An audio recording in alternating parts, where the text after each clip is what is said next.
Athens, the world's first democracy, the most glorious city in the ancient world.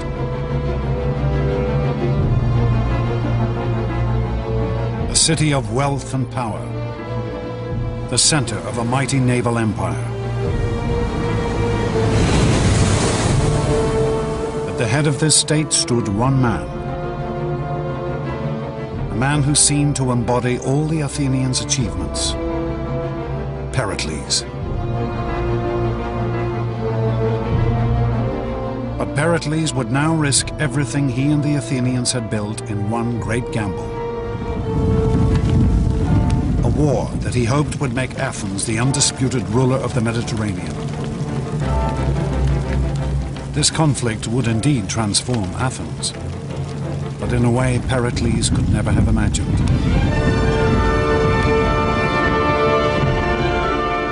It would make this man, a common Athenian named Socrates, into the ruler of an extraordinary new empire. An empire that remains the Greeks' last great legacy. An empire of the mind.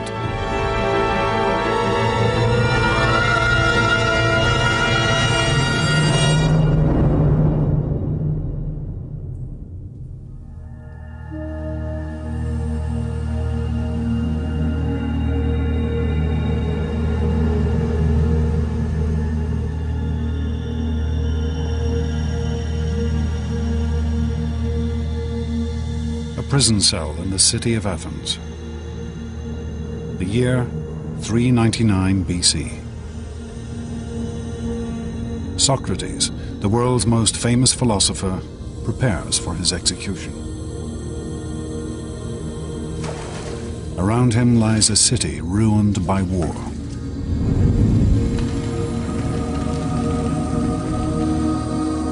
A nation stripped of glory and empire. People who have lost everything. Socrates is perhaps the one man who could have saved his fellow citizens from the greatest defeat in their history. Instead, they have condemned him to death. How could the Athenians come to execute one of their most brilliant minds? How could they lose everything that had once made them great? It is a tale that begins 3 decades before.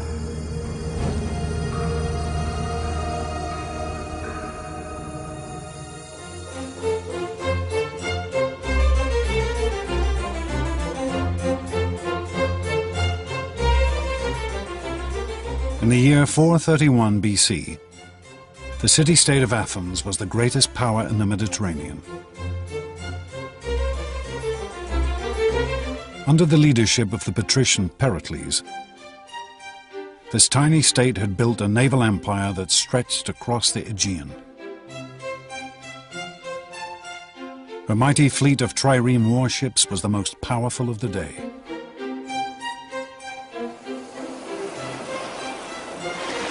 Athens lay at the center of a great trading network that dealt in goods from as far afield as Britain in the west and India in the east, bringing untold wealth into the city.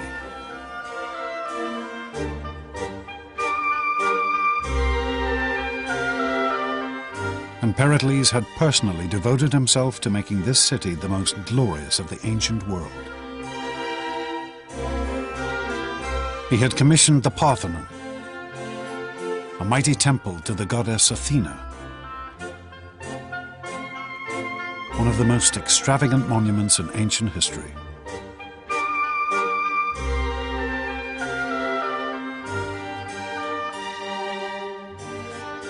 But for all his power and sway, Pericles did not rule this city. For Athens was a democracy.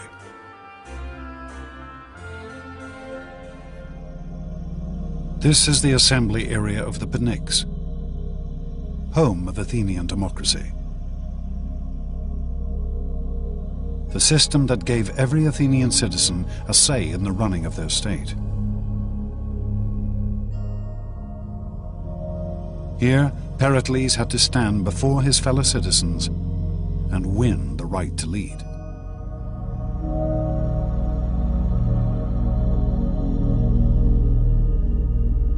One day in the year 431 BC, Pericles took the podium and presented the Athenians with a bold new plan. A proposal that would offer Athens her final crowning glory. Pericles intended to vanquish Athens' last great rival, the city-state of Sparta. Sparta was the only other Greek state that matched Athens' power. The Spartans ruled all of southern Greece, and they were a fearsome military force. Their citizens were trained from birth in the arts of war.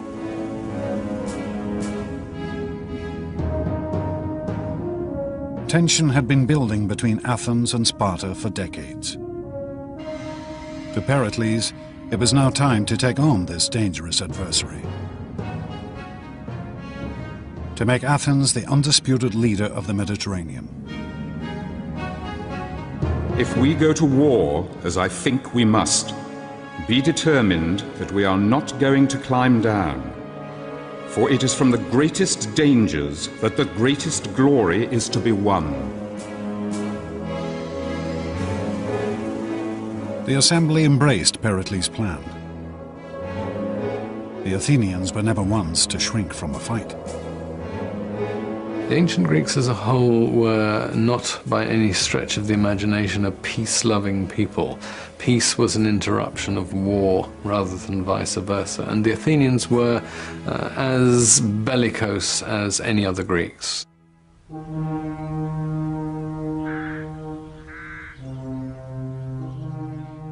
But Pericles knew that any war with Sparta would not be easy to win.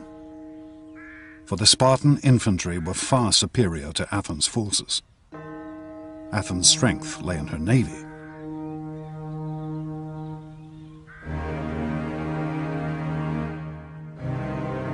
So Pericles proposed a strategy of astonishing complexity and sophistication. He convinced the Athenians to abandon all the land around Athens and retreat behind the great long walls that stretched down from the city to its harbor at Piraeus.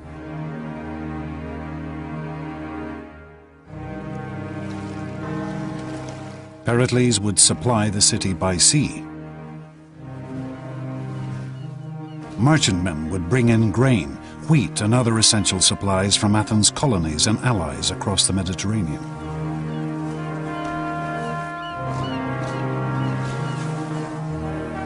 Protected by the mighty Athenian fleet.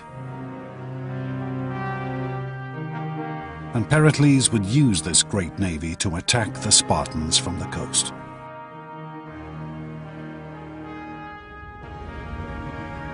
It was a strategy based on a set of finely judged assumptions.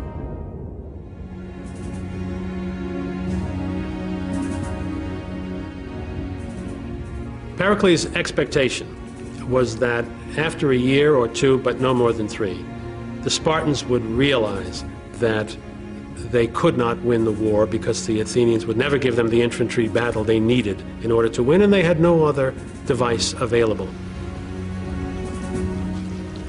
Athens' fleet had always been key to the city's success. It had won the city great military victories, and it had built her an empire.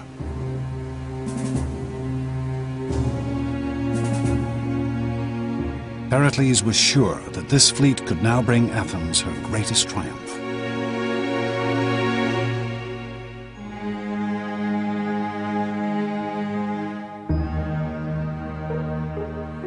The Athenians crowded behind the city walls. Confident in their vision of imperial power and glory, they assumed that Pericles' strategy could only bring them victory. But among this teeming multitude could be found one man who refused to assume anything.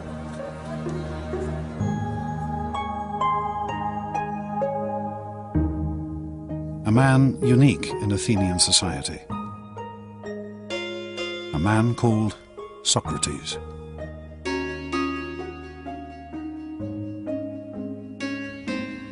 If you were an ancient Athenian citizen, the first thing you'd see is a man who was unbelievably ugly. His head was too big, his eyes were too large, his nose was all the wrong shape. Socrates' appearance breaks every rule of classical Greek aesthetics, of the idea of proportion and measure. Socrates walked the streets of Athens barefoot, clad only in a dirty robe. He cared nothing for appearance or any of the other conventions of his day.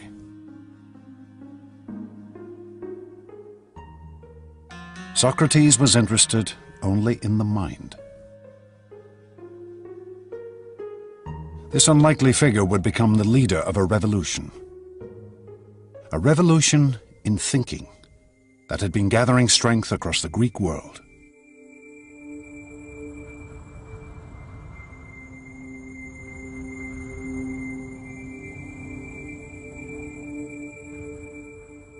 For thousands of years, mankind had assumed that the world around them, the sun, the stars, and the moon, were gods and spirits.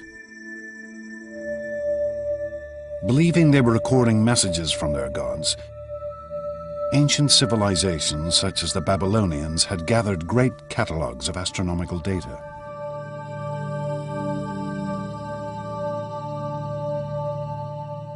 This detailed astronomical calendar from Babylon records the rising and falling of the constellations and the gods they represented.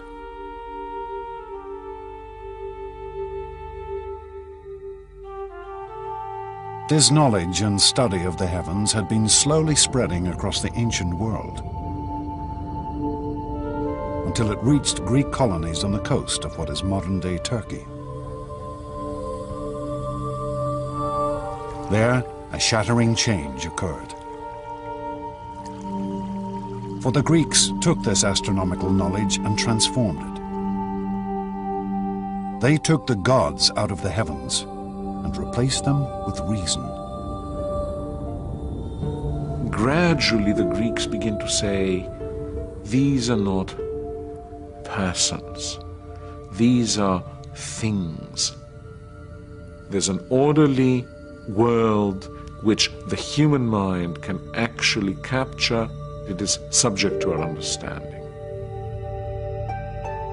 These Greeks began to calculate and predict the movement of the moon and stars through mathematics and logic, rather than using gods and spirits to explain everything. It was the birth of science. The first great Greek scientist, a man named Thales, wrote the earliest book on navigation and how to sail using the stars as a guide. And on a journey to Egypt, Thales was the first man to measure the height of the Great Pyramid. Brilliant idea. He stood next to the pyramid until high noon, when his shadow was exactly the same length as his height.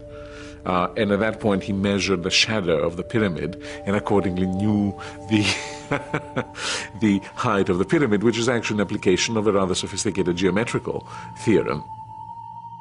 These Greek scientists would go on to measure the circumference of the world when most people still thought it was flat,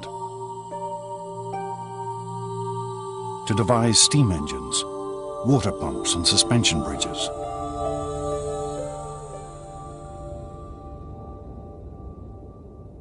But Socrates was not interested in the mechanics of the physical world.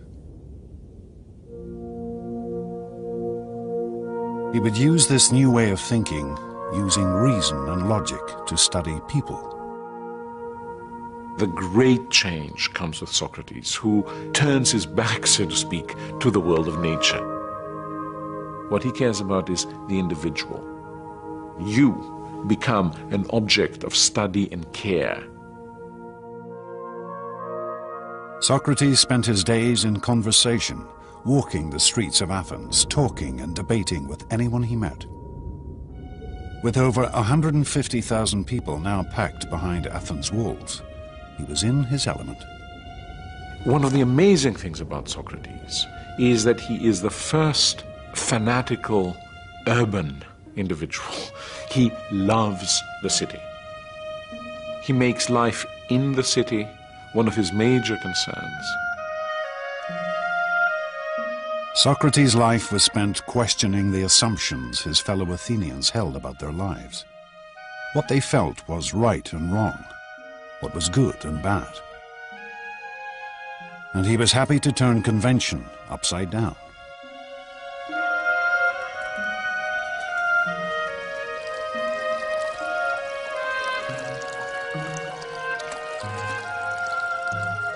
One of Socrates' followers recorded how, at the end of a drunken dinner party, Socrates proved to a fellow guest that he was in fact the better looking of the two. My eyes must be more beautiful because they bulge out, and therefore I can see better. And by the same account, my nose is more beautiful because my nostrils flare out, and so I can therefore gather in more smells. This is typical Socrates, using reason and logic to examine the world anew. Socrates says you must make every decision based on your own understanding of what is good and what is not good, what is right and what is wrong. For Socrates, this freedom of thought was paramount, even if it meant upsetting the whole notion of a beautiful nose. I tell you, let no day pass without discussing all the things about which you hear me talking. A life without this sort of examination is not worth living.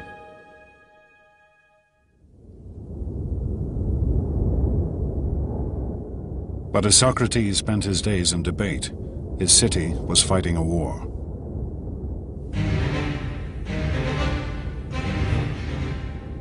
The Spartans invaded Athenian territory and set about burning all the farmland around the city. The Athenians became increasingly anxious. They could only watch from the city walls as their fields and crops were destroyed.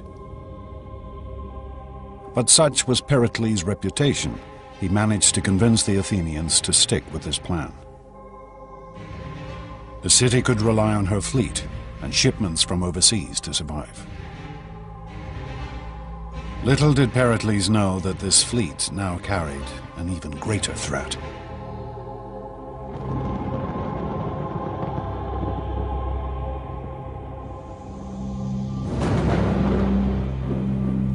One year into the war, the grain boats that fed the city brought with them an additional cargo: plague.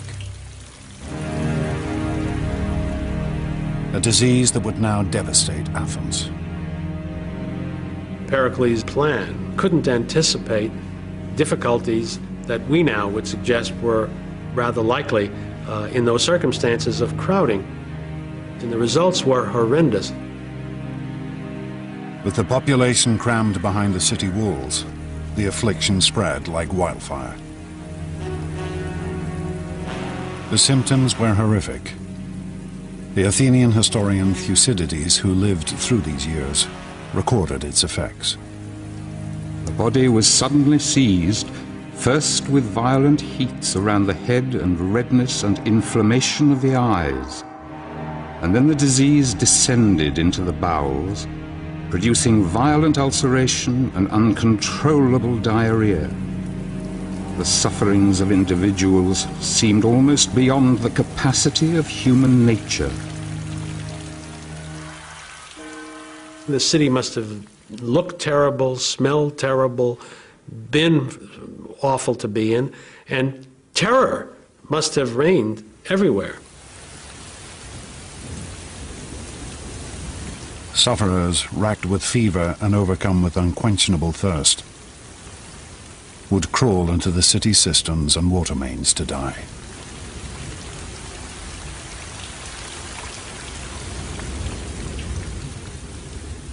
Thucydides witnessed the scene in Athens streets.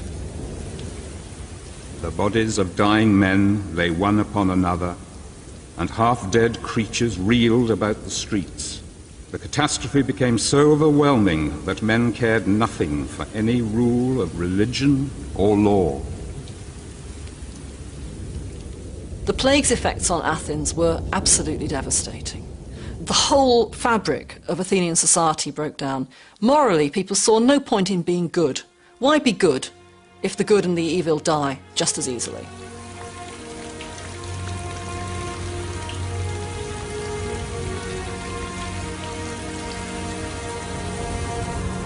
The plague would kill over a third of Athens' population. And then it struck the city's figurehead, Pericles.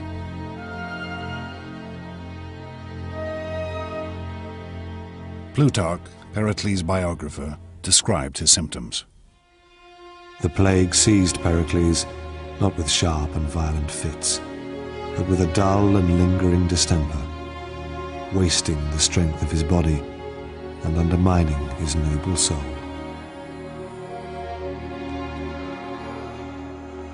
By the end, the patrician hero of the city was reduced to relying on potions and magic in an attempt to cure himself.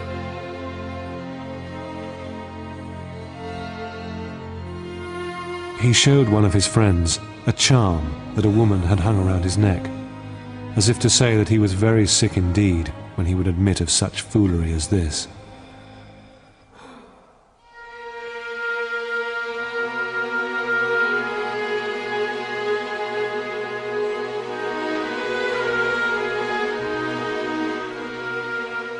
Finally, after 6 months of lingering illness, Pericles died in 429 BC.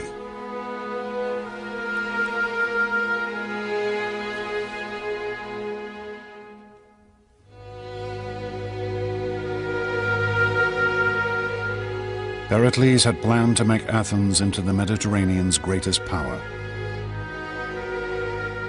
But his carefully calculated strategy had brought only disease and death.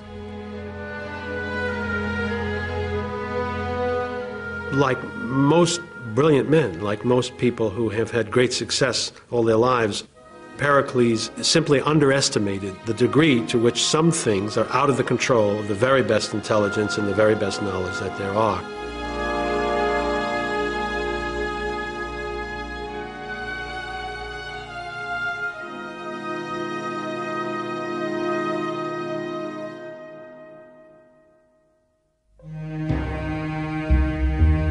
Pericles' death would have far-reaching consequences. It soon became clear that this one man had been the linchpin of the Athenian state.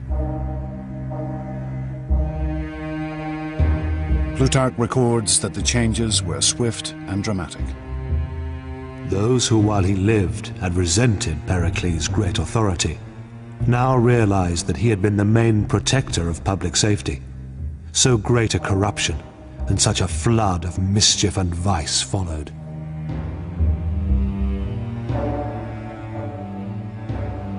The flaws in Athenian democracy now became apparent. Without a single strong leader, countless figures now scrambled for the top position.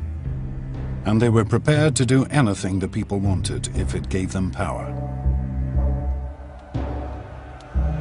Pericles' successors, who now wanted to occupy the top position, simply followed the prejudices and passions of the masses in order to gain support.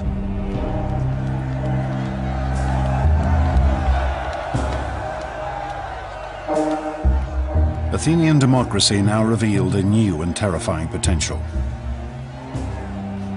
The potential to slide into mob rule. Crippling her ability to fight a war.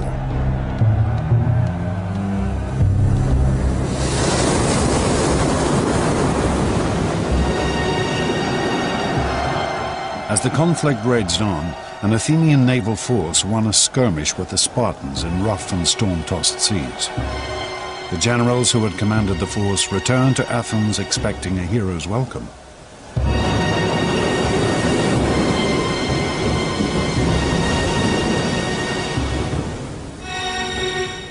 Instead, they were thrown into prison.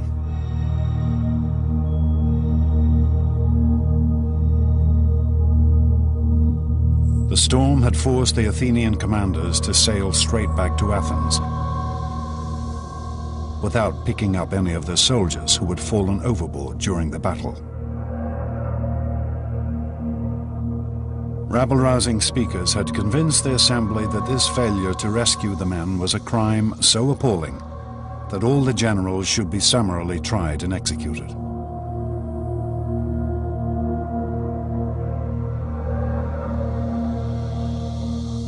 We know of only one man who stood up and attempted to calm the fevered assembly: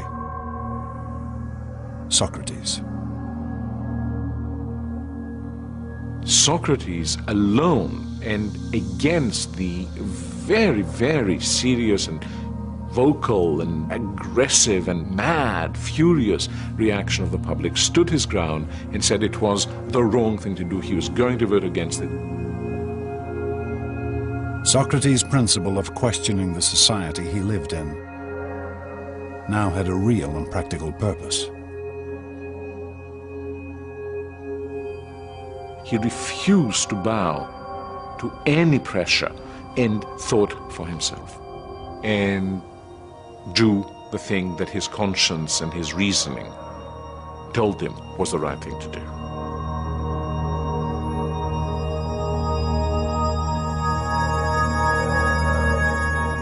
But in the end, Socrates was only one voice amongst the multitude, and he could not sway the assembly. The generals were condemned to death by drinking poisonous hemlock.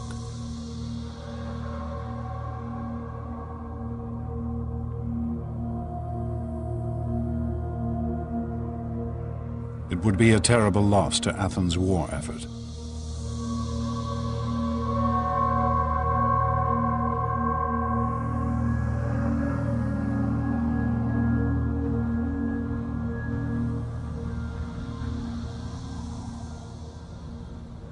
With the assembly in the hands of self-interested despots, once mighty Athens began to lose her way. After the death of Pericles, Athens never again had a political leader with a well-thought-out general picture or a set of goals that he could pursue with reasonable hope of bringing them to fruition. The war against Sparta degenerated into a bitter, dragging conflict that spread over a decade. The Spartans ravaged the land around Athens, and the Athenian fleet kept the city supplied.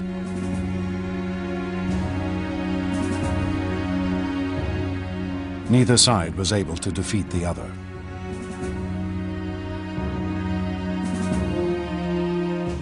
Deprived of victory, the Athenians grew increasingly frustrated. Were they not the greatest state in all of Greece?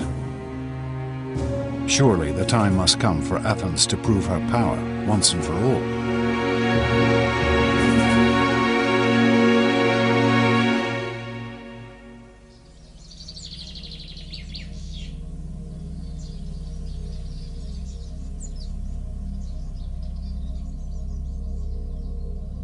Then, in the year 416 BC, a daring proposal was put before the assembly.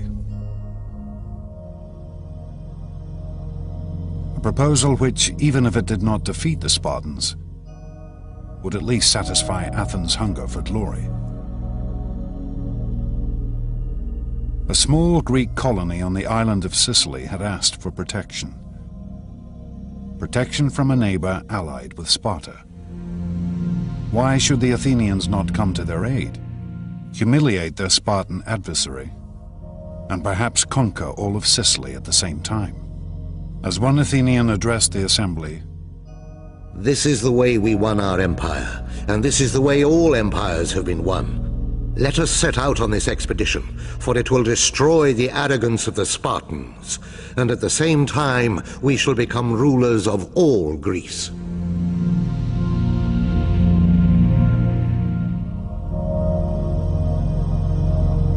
was a bold plan to be executed on a vast scale,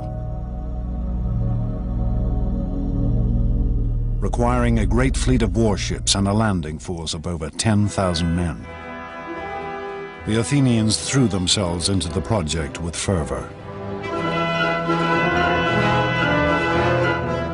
Armorers beat out new weapons. Soldiers tested out their equipment. Stores were loaded onto a fleet of Athenian triremes. And the shipwrights prepared their vessels for the sea.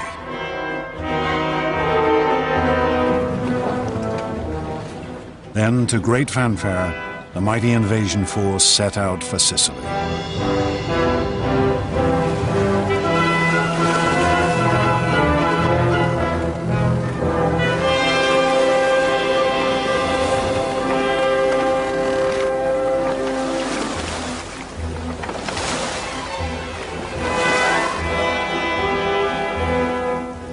Six months later, word came back.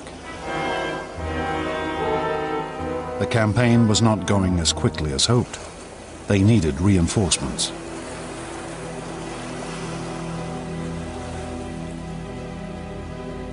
And then, nothing. No news at all.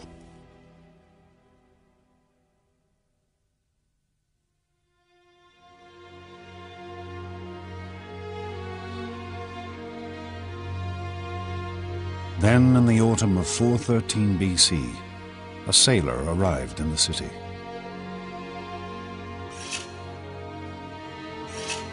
A man who needed a haircut. And as he talked to his barber, he told an appalling tale of a vast and terrible slaughter.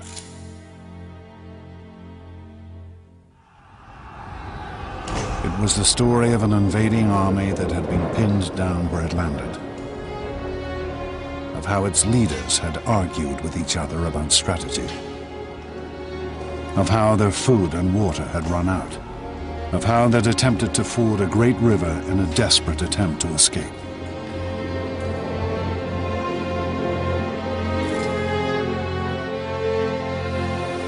They rushed into it, all discipline lost, and every man wanting to cross first.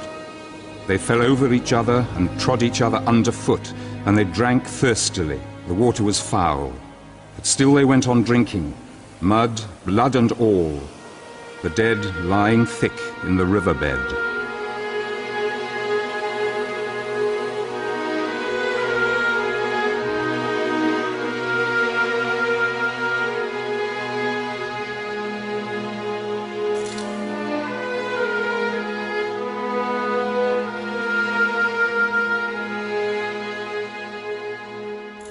This was how the Athenians discovered that they had been the victims of one of the greatest defeats in ancient history. Over 50,000 men had been killed or taken prisoner. 2 entire fleets of Athens' prized triremes had been destroyed. The Sicilian campaign is a mess for a variety of reasons. First of all, it's a long way away. It's over 600 or 700 miles. Once they arrive, they squabble and fight about what to do. But perhaps the biggest problem is there's not a tactical reason to do it. There's not a strategic reason to do it. The motivation is highly self-interested. The Athenians, entranced by a vision of imperial glory, had in fact engaged in a pointless and vain campaign. They believed wrongly that they could go quickly in, raise the countryside, and win a quick victory and a rich tributary subject state. Thucydides recorded the scale of the devastation. This was the most notorious action that we know of in Greek history, for they were absolutely, calamitously defeated. The losses were total. Army, navy, everything was destroyed.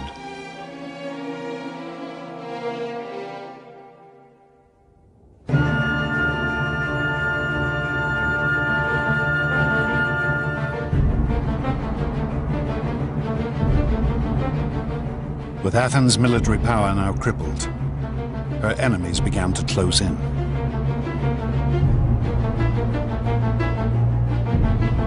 The Persians, whom the Athenians had humiliated 50 years before, now saw the ideal opportunity for revenge.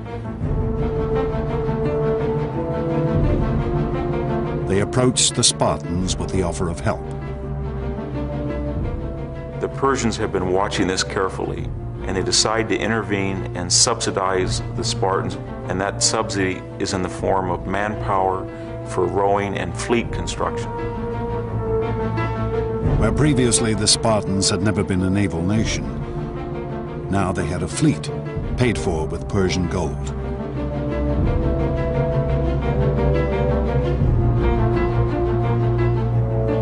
With Athens' navy decimated by the defeat in Sicily, the Spartans could now blockade the Athenian harbors. The great grain convoys from Egypt and the colonies could no longer get through. And finally, the Athenians began to starve in the streets.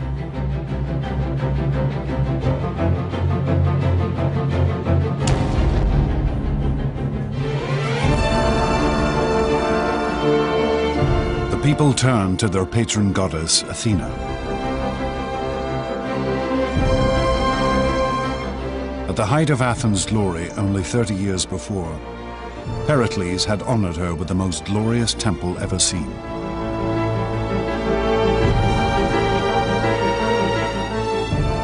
But the goddess could offer no help now.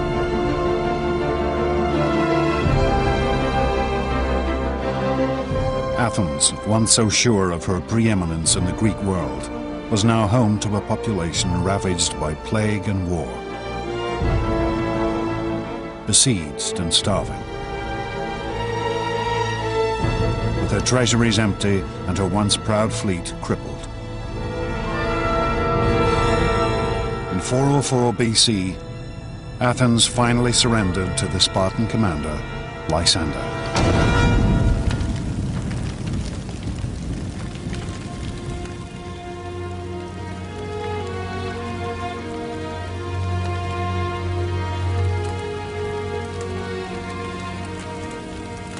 The Spartans' terms were heavy. The great walls which had defended the city were to be torn down. Her fleet was to be destroyed.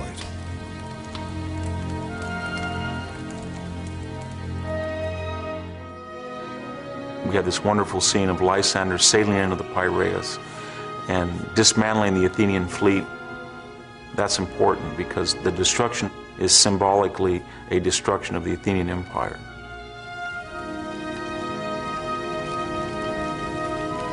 What remained of Athens' mighty navy was put to the torch, with only 12 ships allowed to remain. No longer would she rule the Mediterranean.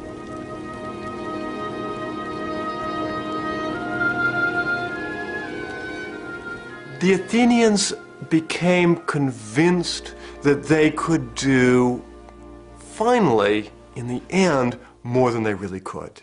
And I think this is really the point in which the potential that Athenian democracy brought about could turn to tragedy. They could achieve great things, they could not achieve all great things. But it would still take one more act of vanity and violence before the Athenians could redeem themselves.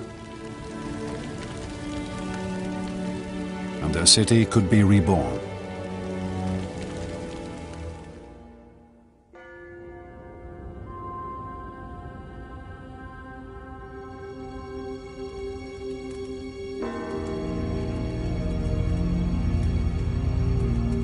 Humiliated, their empire lost, the Athenians looked for someone to take the blame for their defeat.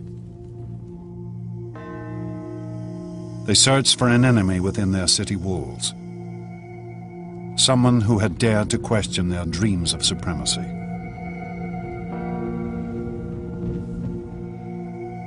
They searched for Socrates. Socrates was a critic. He was critical of the thinking and the thought processes of his fellow citizens, and he was critical about the public affairs of Athens. For over 50 years, Socrates had been publicly questioning and attacking the traditions of Athenian life. And around him he had gathered a group of youthful followers. Surely this must have weakened the city's moral character, undermined her hunger for victory. On the command of the assembly, Socrates was arrested on charges of questioning the state religion and corrupting the youth of the city.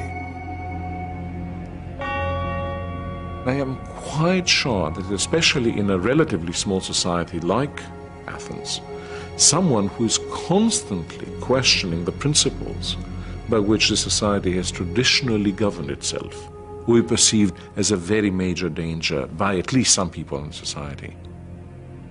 You can easily see that a few hundred people might want him out, and they did.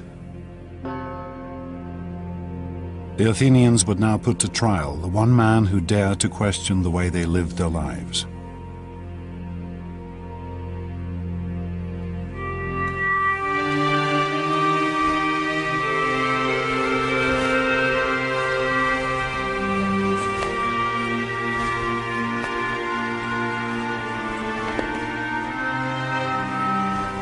Socrates' trial would be held in Athens' central marketplace, under a canopy to shade the fierce heat of the Greek sun. He would be tried by a jury of his fellow citizens, chosen at random.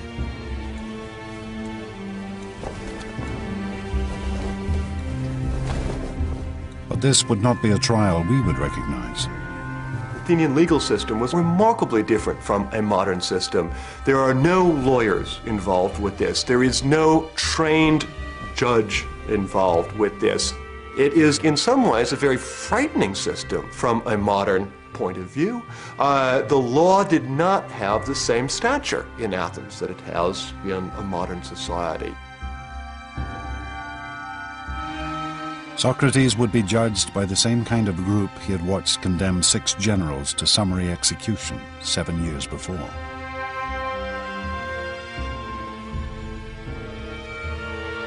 He would be given only a limited time to defend himself.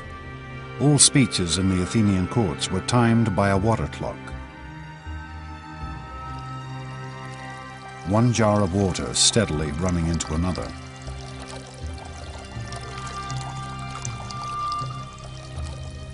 But Socrates shows no fear in the face of his accusers. In fact, he is positively stubborn. He explains that far from corrupting Athens, his life of questioning has done nothing but improve the city. To put it bluntly, I've been assigned to this city, as if to a large horse which is inclined to be lazy and is in need of some great stinging fly. And all day long I'll never cease to settle, here, there, everywhere, rousing and reproving every one of you. It is not an approach designed to win sympathy. Socrates is setting himself and his life against the entire Athenian state. He is doing what he thinks is the right thing to do. He thinks the life he has chosen, this life of thinking for yourself, is the best life. As he says in his speech, the unexamined life is not worth living for a human being.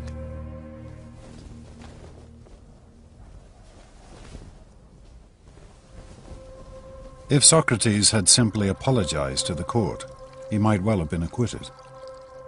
But instead, he demands free dinners for life, for all the work he has done. I can just imagine what that jury and the audience of that trial must have thought at the time. They must have been absolutely speechless. When the final vote came, the verdict could hardly have been a surprise.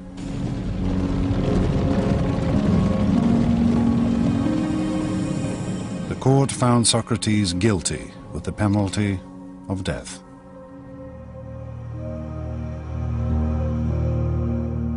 But Socrates reacted with calm and serenity.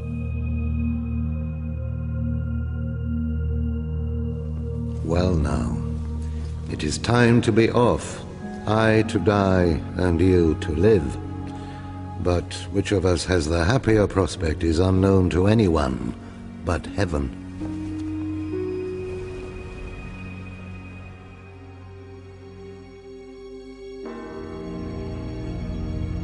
Socrates was taken from the court to Athens prison.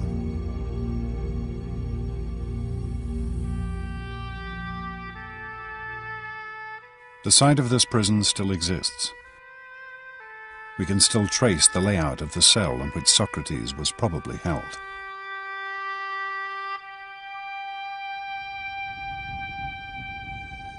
And we still have accounts of Socrates' last days from friends who visited him in his cell. They are among the most famous Greek writings. For with his death, Socrates would transform Athens. He would show his fellow citizens that the principles of reason, of questioning the world, were something worth dying for.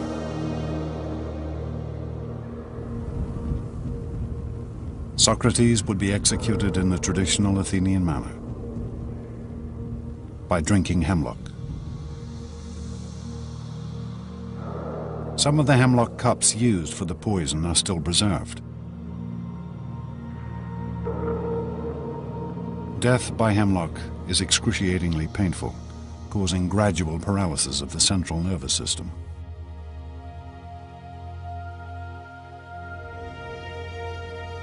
But as the moment of his execution drew near, Socrates turned to his friends, treating the whole affair as if it were nothing at all.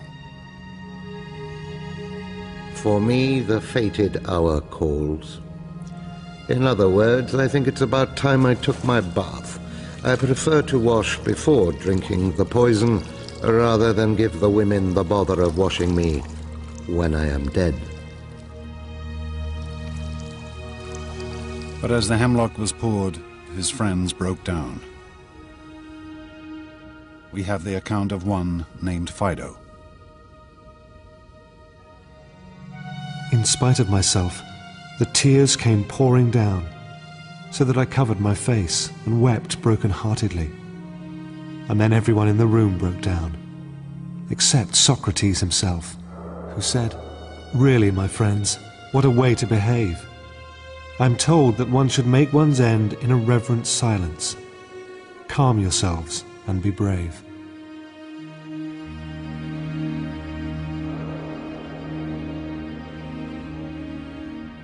As Socrates lay back on his bed and let the poison take effect, his friends watched in silence. Here was a man who was dying not for glory, not for fame and honor, but for the sake of his principles, because he believed that man should question the world around him. It was a sight they would never forget.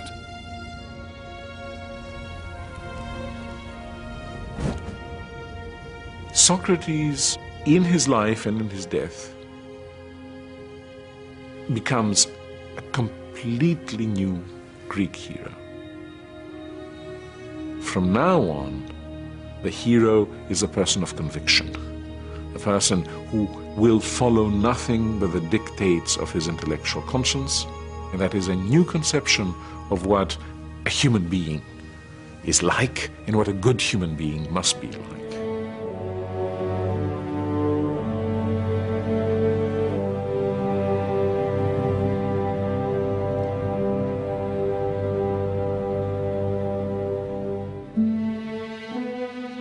For centuries, the Athenians had believed in one ideal: the vision of a martial warrior hero.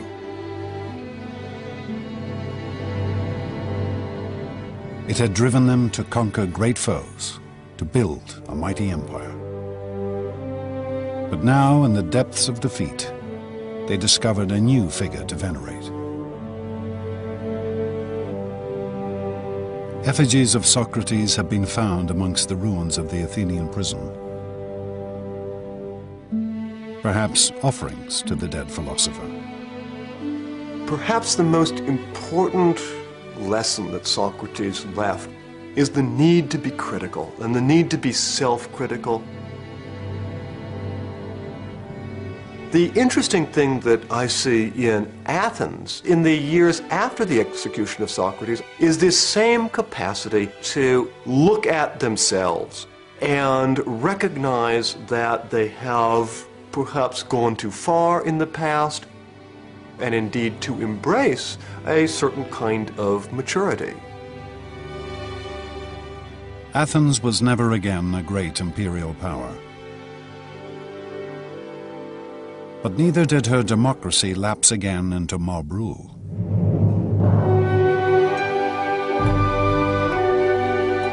Instead, she became a city of intellectual inquiry.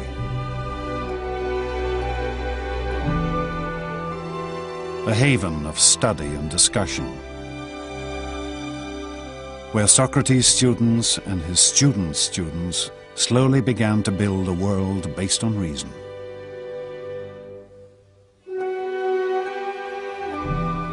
Plato tried to formulate the ideal society. Aristotle studied nature, establishing biology and zoology. And slowly the ideas and work of these Greek thinkers began to spread across the known world. One could say that a major part of the energy of the Athenians turns into building what one might call empires of thought. So where before you had Athens sending its ships to the various islands in order to collect taxes, here you have reason extending its dominion over all areas in which our lives are actually lived. Socrates' principles of reason, of questioning assumptions and the world around you, still endure.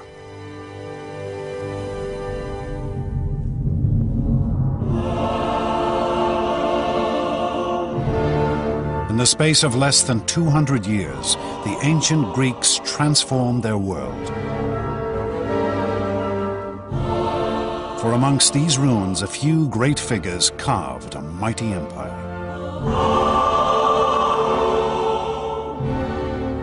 They invented democracy and politics, science and philosophy.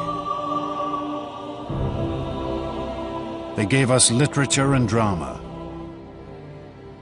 art and monuments which still take our breath away. And ultimately, these Greeks taught us how to reason and think.